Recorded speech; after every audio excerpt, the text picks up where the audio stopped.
Superfast news, आवाज जनसामान्यांचा। महिला भाविकाची परस केली परत। नागपूर येथील महिला भाविक माहूर गडावर रेणुका मातेचे दर्शन घेण्यासाठी आले असता त्यांची मंगळसूत्र, कागदपत्रे व इतर साहित्य असलेली पर्स संत गुलाबबाबा हॉटेल येथे विसरली होती। दर्शन आटपून माहूर शहरातील लॉजवर गेल्यानंतर त्यांच्या लक्षात आल्याने या घाबरल्या। परत गडावर येऊन चौकशी केली असता हॉटेलचे संचालक संजय घोगरे यांनी त्यांना ओळखून हॉटेलमध्ये बोलावत त्यांची पर्स त्यांना परत केल्याने महिला भाविकासह गडावरील सर्व प्रतिष्ठान चालक विश्वस्त मंडळाकडून त्यांचे अभिनंदन होत आहे।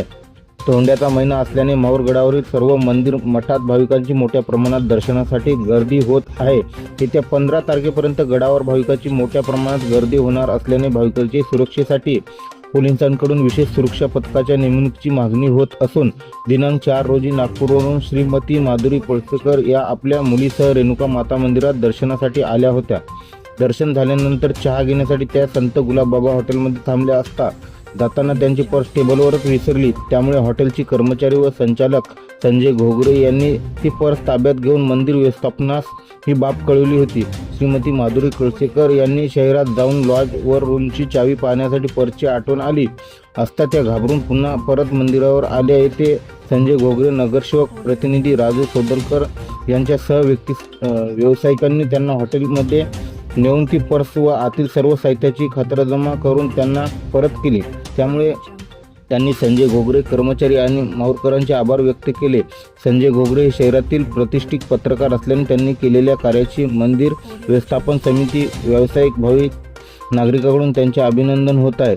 महाराष्ट्र सुपरफास्ट न्यूजसाठी गणेश वाडेकर, माहूर, नांदेड। नमस्कार, मी माधवी पळसोकर, नागपूरवरून सकाळी आम्ही आज इथे मंदिरात दर्शनाला आलो। दर्शन आटपून आम्ही निघालो। माझी पर्स संत गुलाबबाबा हॉटेल यांच्या इथे राहून गेली होती निघताना आणि आम्ही खाली पोहोचलो। याच्यात माझे काही डॉक्युमेंट्स, मंगळसूत्र आणि आमच्या हॉटेलची किल्ली पण होती। हॉटेलमध्ये गेल्यावर लक्षात आलं चाबी नव्हती। आम्ही तिथे शोधलं, सगळ्यांना सांगितलं। मग एक शेवटचं आठवलं की बा चाबी आपण इथून निघालो आहे तर इथे असेल।